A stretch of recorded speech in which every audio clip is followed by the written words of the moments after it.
This is Vampire Zoo by award-winning author Jeff Lynch. This book is available for download on many sites. It has over 54-star reviews, and I'm going to read it to you. Chapter 1 and 2, St. Andrew's. The candlelight from the church window revealed a man sitting at a desk next to an office window with his back to the glass. Further into the building, a woman's dark figure could be seen moving about between the pews, but nothing else about her activity could be determined. It was late evening, and the pastor and his wife were working in the church, cleaning and doing brickwork. From outside, the stranger couldn't tell if anyone else was inside, but now he found what he was looking for: fresh meat. He stepped up to the rear of the church and found the door ajar, the way the pastor's wife had left it. He pulled it open slow and slid inside, keeping as quiet as he could. Once inside the back storeroom, he found his way to the door to the altar and stepped into the shadow in the corner where the candlelight couldn't reach. He watched the pastor's wife as she swept the floor between the pews, concentrating on her work. It was important that he kept quiet so the pastor wouldn't enter the main part of the church. Not yet, at least. First, he wanted to have his way with his wife, if he could. Then the stranger heard the sound of a chair scraping across the wood floor and knew the pastor was getting up from his desk. The stranger pressed hard into the corner and slid down to hide better in the dark. The pastor entered the main room and spoke to his wife. "I need to go home for a while. I forgot some papers," the pastor said. "Will you be all right without me for a while?" "Yes, I'll be fine," the pastor's wife replied. The pastor nodded and turned back, leaving the room. The stranger watched and waited until he heard the door close and spied the pastor out the window, heading away from the church. Relieved, the stranger stood up and stepped out of the shadow and walked slowly towards the pastor's wife. When she noticed him, she didn't scream or move. It was as if she was expecting him. "Who are you?" she asked in a calm voice. "Bohdan," the stranger replied. "Bohdan Malko." "What can I do for you, Bohdan Malko?" the woman asked. She was nervous now and began to tremble. "I came for your blood and the blood of your husband," Bohdan replied. The woman stood motionless. She had a broom in her hand and probably realized that it would do no good if Bohdan attacked. So she kept it at her side. "I have children," she added. "I will come for them as well. Is there any way I can stop you? Is there anything you can offer? Anything I can't get for myself?" The woman stood and thought. She had to come up with something to save herself, her husband, and her children. Time was short, and she needed an answer. "I can get you parishioners," she replied. "I have access to all that go to this church." "And why can't I get them for myself? Why do I need you?" Bohdan asked. "They will find you and kill you. I can give them to you one at a time, keep them guessing. If you take them yourself, they will find you and they will kill you." Bohdan thought for a moment. "What guarantee do I have you won't turn them onto me?" "My children. If I give you up, you can take my children." "By that time, it'll be too late. I don't see any advantage gained by saving you. I have a plan to take you and everyone out in this town eventually, and that plan doesn't require any help from anyone, including you," Bohdan replied. "What are you, a vampire?" the pastor's wife asked. "Yes. Isn't it obvious?" Bohdan replied. He exposed his fangs for her to see. "This is a church. How can you be in here? The crosses!" "This is no church. It is a building made of wood to host a flock of hypocritical sinners, like you and your husband." "We are not sinners. My husband is the pastor." "Tell me why you are here in the evening. What is it your husband doing that you can't do during the day?" Bohdan asked. He is doing bookwork, she replied. Bookwork, yes. Cooking the books would be more accurate. The pastor's wife stood dumbfounded, as if her secret had been exposed. What are you talking about? My husband has to keep the books. That is part of his job. I assume there is a church board. Is that correct? Yes. And he shows his books to the board. Is that correct? Yes. How much is he skimming off the church? Bohdan asked. My husband is not skimming off the books. How dare you say that? My powers are limited, but I can tell something isn't right here. I would guess he's taking plenty. You can deny it all you want, but you know it's true. The pastor's wife shook her head, as if she was either in disbelief or was just caught with her husband in the cookie jar.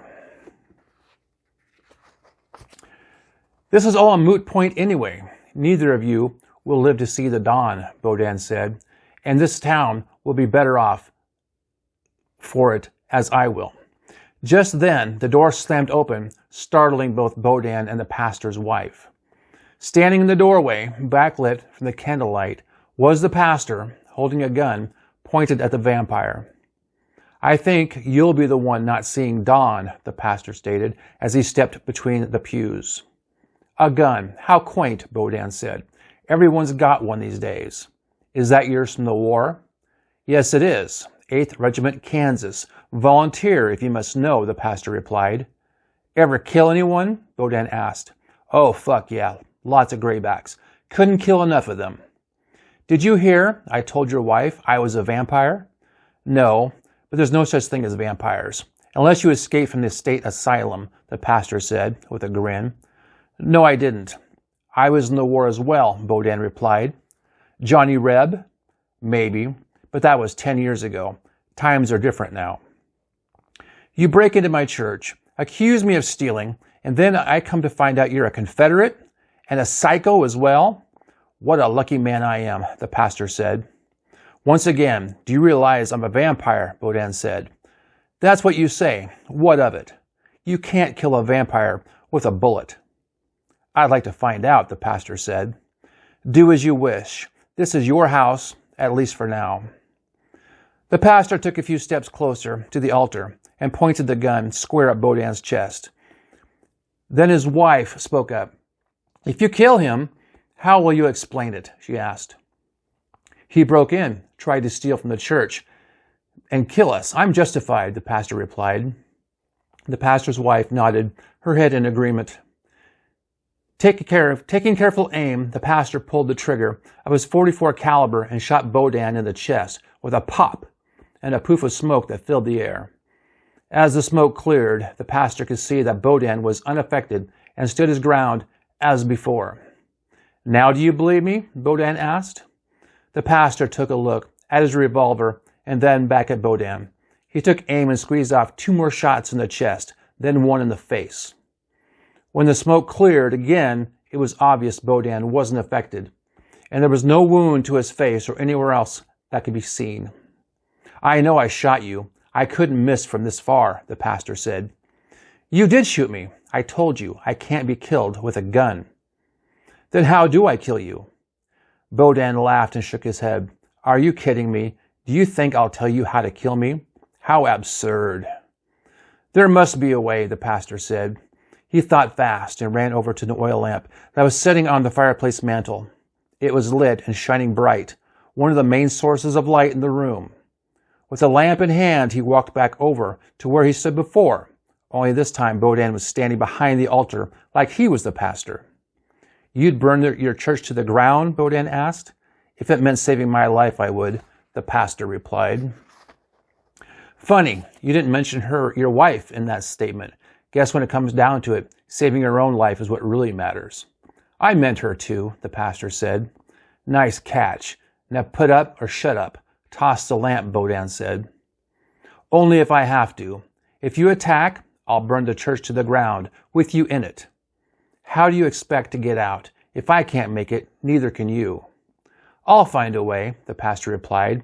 Now get out before I light you up. All that will happen, if you throw that lamp, is you burning down the building.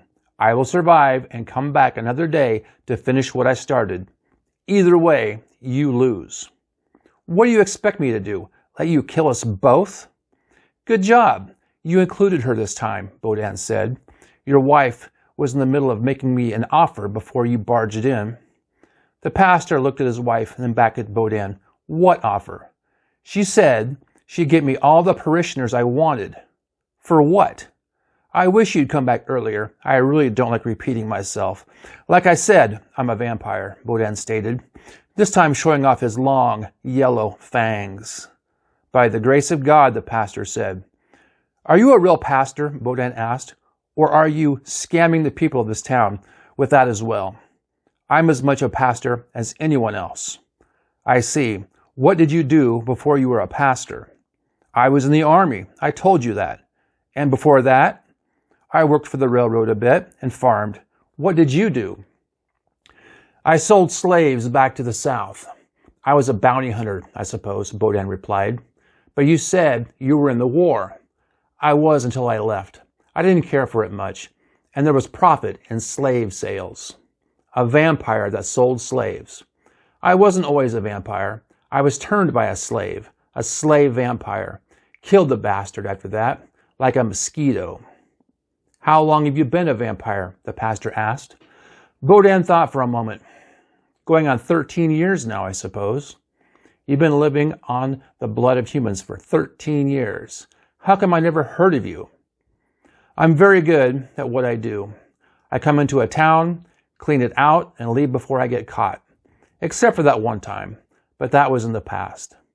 So we have a deal to discuss. Do I kill you both now, or do you send me a supply of victims? I'm used to hunting on my own, but if you want to get them for me, I can try that. Yes, we can get you as many as you need, the pastor said. You realize the second you turn on me, the deal is off, and I take you both, Bohdan said. We understand. No, I don't think you do, actually. I think I need some collateral. What do you mean by that? The pastor asked. Maybe collateral isn't the right word. What I need is to prove to you that if you fuck me over, I fuck you back. Maybe I should visit your house, see your kids. No, the pastor shouted. You stay away from my children. Bohdan expected that reaction, but he didn't think his point was clear. He needed an example that would guarantee that the pastor and his wife would never turn on him. All he needed was one of them. The other would prove to be more value hanging from the town square disemboweled. And that's exactly how they found the pastor's wife the next morning, hanging from the courthouse bell tower, white, lifeless, and drained of all blood. Her intestines spread on the ground in a heap covered in flies picked over by the birds. Chapter 1 and 2 of Vampire Zoo. Online is a different picture. This is my book copy. I only have one book copy. You can download this thing from Barnes & Noble. You can get it from Apple Books and a whole bunch of other places if you just want to download it and read this. Otherwise, I will just go chapter by chapter. You can just keep coming back. And if you enjoy this, I have lots and lots and lots of other books.